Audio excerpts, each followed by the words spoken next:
In this video, I'm going to help you spot out a genuine Pikachu Game Boy Advance SP from a reshelled or duplicate one. Now, sadly, with this console reaching almost 20 years plus now, most Pikachu Game Boy Advance SPs that you're going to find are going to be in pretty rough condition like the one that you see here.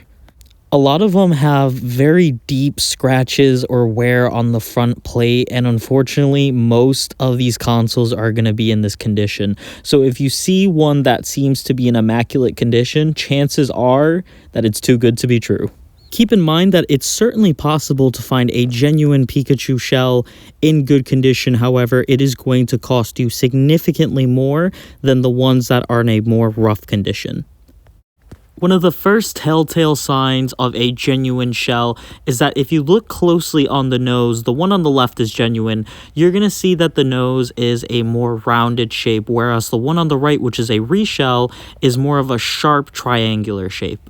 The difference in nose shape between the two shells gives the genuine one a slightly larger look. Now, this part for verifying if a shell is genuine is going to vary with the region of the Game Boy. So the one that you see on the bottom left is authentic, however, it's from Japan. And the bottom right is authentic, but it's from the United States, while the one at the top is the reshell. Now, the one sold in the United States had the AGS 101 and a brighter screen, while the one sold in Japan, to my knowledge, used the AGS 001.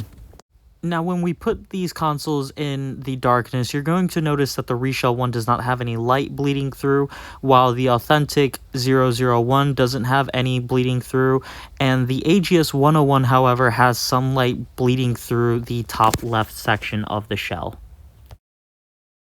Now, when we put the Game Boys in a darker setting, you can tell this is the 101 with that light slightly bleeding through the shell.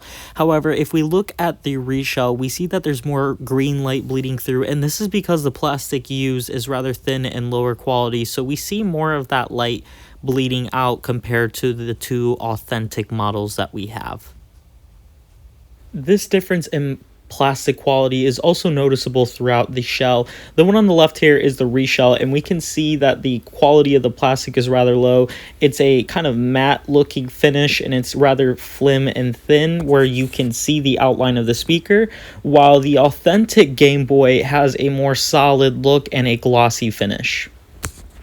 Another difference is in the font or the size of the letters of the buttons. If you look on the reshell, the B and the A look significantly bigger and also distinct from the B and the A buttons on the genuine one.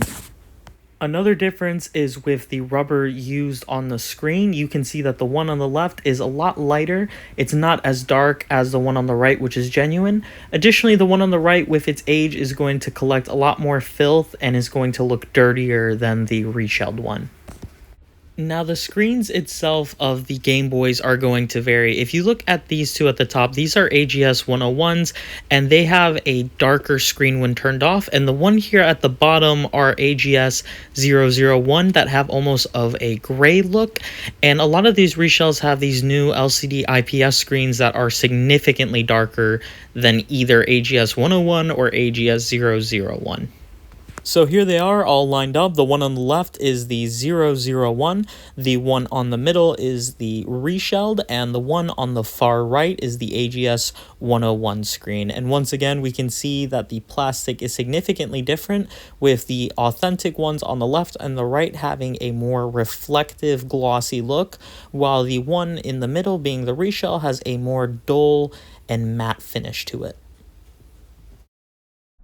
Now, most of these reshells are going to come in a singular color for the trigger buttons and also the front buttons.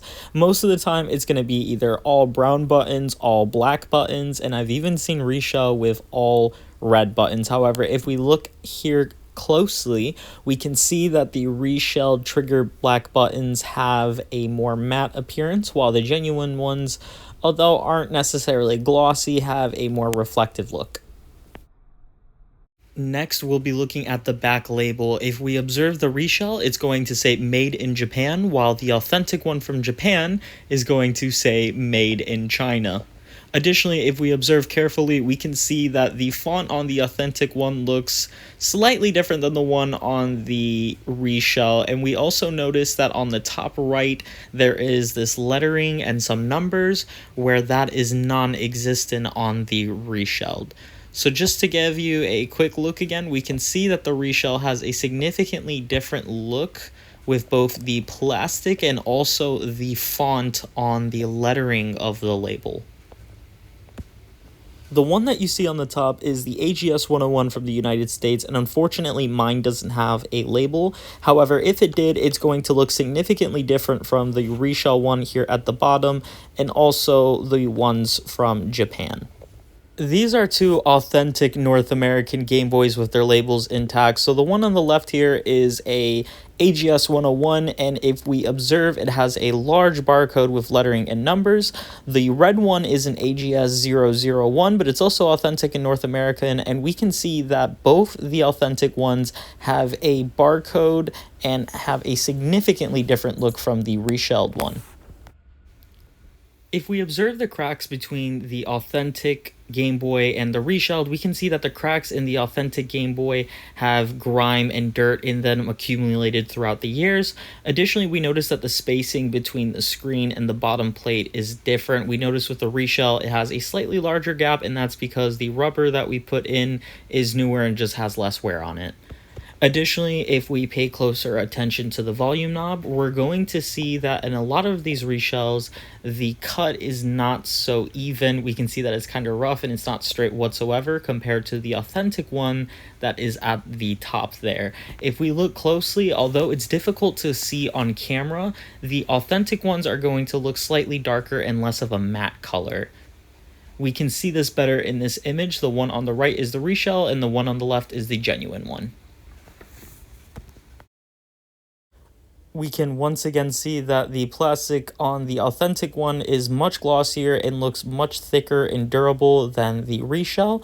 Additionally, if we pay attention to the bottom right corner with the Pikachu, we can see that the authentic one on the left has a darker color for Pikachu.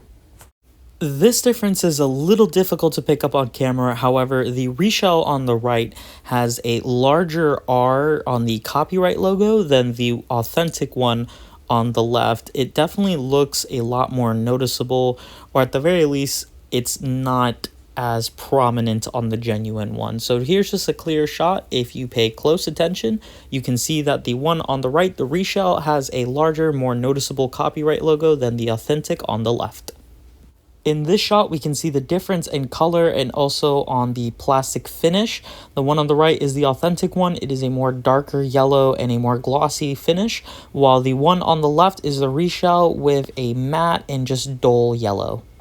I've seen a lot of reshells with this Pokemon Center sticker on the back. Keep in mind, the only ones that are going to have that Pokemon Center sticker on the back, to my knowledge, are the Japanese AGS 001 models. The North American ones, I believe, do not have that sticker. And that wraps up this video. I hope this video helps you guys distinguish between a authentic Pikachu Game Boy Advance SP versus a reshelled one. I've seen on the internet there are so many reshells floating around, and the last thing I want, or for someone else, is to purchase one of these thinking that they're authentic. Now keep in mind, there is nothing wrong with a reshell.